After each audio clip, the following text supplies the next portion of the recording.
Huawei P40 series. Ada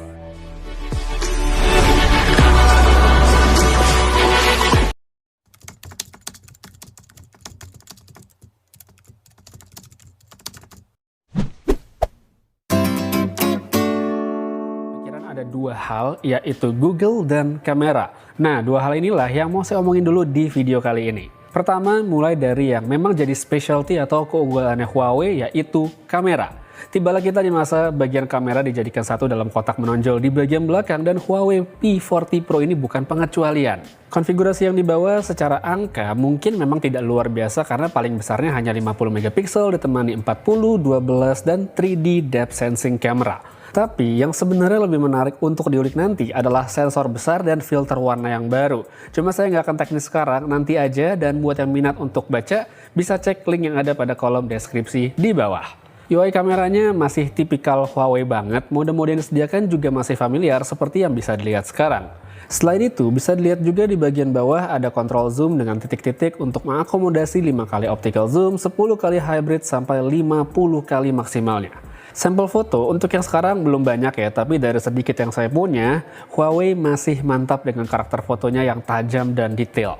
Menarik untuk diuji lebih jauh, begitu pula aspek videonya nanti, tapi ya udah ntar di video berikutnya aja. Lanjut untuk ke software, nah ini nih, menarik banget. Satu detail yang saya suka banget dari HP Huawei adalah boot screen atau layar awal saat nyalain handphone. Gampang banget untuk mengenali suatu unit memang keluaran Indonesia atau bukan. Terus untuk home screen, ya ini MUI-nya Huawei banget. Dan seperti yang udah diduga, tidak ada Google Play Store meskipun handphone ini masih menggunakan Android 10. Tapi di HP barunya ini, Huawei Indonesia mengatakan bahwa dukungan aplikasi di Huawei App Gallery udah ditambah. Dan memang kalau dilihat ada beberapa yang baru dan esensial. Buat belanja online udah ada, baca berita juga, begitu pula yang paling penting soal perbankan. WhatsApp juga pastinya nggak ketinggalan karena ini penting banget, tapi gimana dengan yang lain seperti media sosial kayak Twitter, Instagram, atau YouTube? Oke, saya kesampingkan dulu metode custom GMS dan lainnya. Yang mudah dulu yaitu ada dua cara.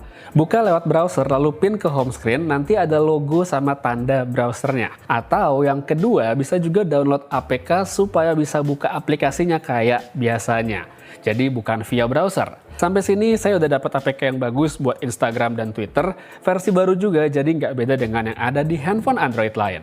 Cuma paling nanti kalau misal ada update besar ya perlu cari APK baru untuk gantiin yang udah kepasang. Usaha lebih tapi masih oke, dan saya penasaran bisa nggak ya nanti ngubah pola pemakaian selama ini. Ntar deh saya omongin lagi di saat nge-review. Terakhir sebelum nutup soal spesifikasi yang dibawa karena ini juga penting ya. Ada chipset Kirin 9950 5G, RAM 8GB, internal 256, dan baterai 4200 mAh dengan supercharge 40 watt. Sedangkan untuk layarnya beresolusi Full HD lebih dikit dengan ukuran 6,58 inci berpanel OLED yang lengkap sama refresh rate 90 Hz. Belum 120 memang, tapi 90 pun tampak lebih baik dibandingkan 60.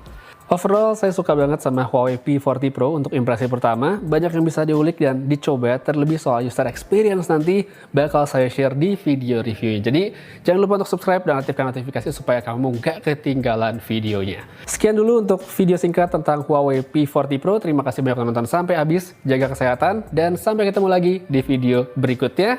Have a nice day. Huawei P40 series.